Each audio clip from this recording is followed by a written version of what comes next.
morning. Yes, nandito kami ngayon sa isang lugar na very beautiful. Dito kami natulog sa tent. So, meron kami na nirenta mga tent. Mga apat ko.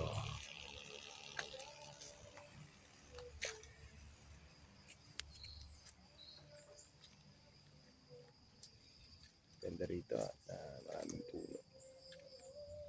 Tsaka tahimik siya. Maririnig mo lang dito yung mga huni ng ibon.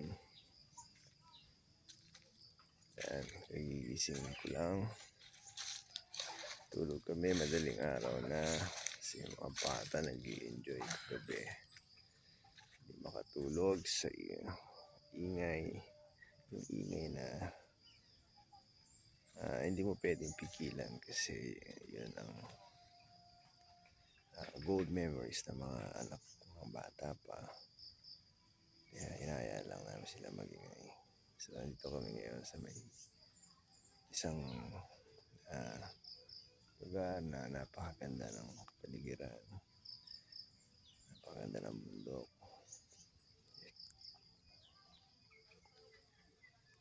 So mamaya kakain na kami at i-enjoy yung paligid. So ito na si Jacob, sing na rin.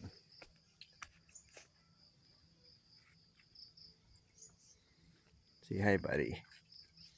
Morning.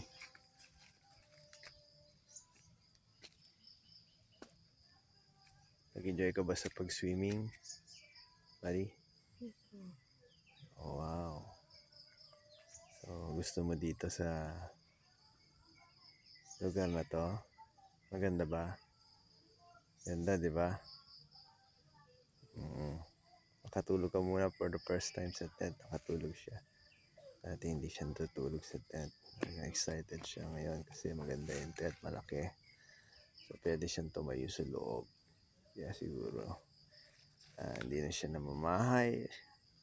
At siya ay talagang nakatulog kagabi sa tent. So buddy, anong kakainin natin today? Bread. Bread. At saka cheese. Wow. Eh si daddy anong kakainan?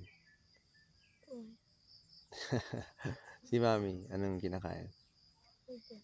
Oh, yan po. At kami ay magbe-breakfast muna. So maya balik kami. At enjoy ang napakagandang lugar na ito.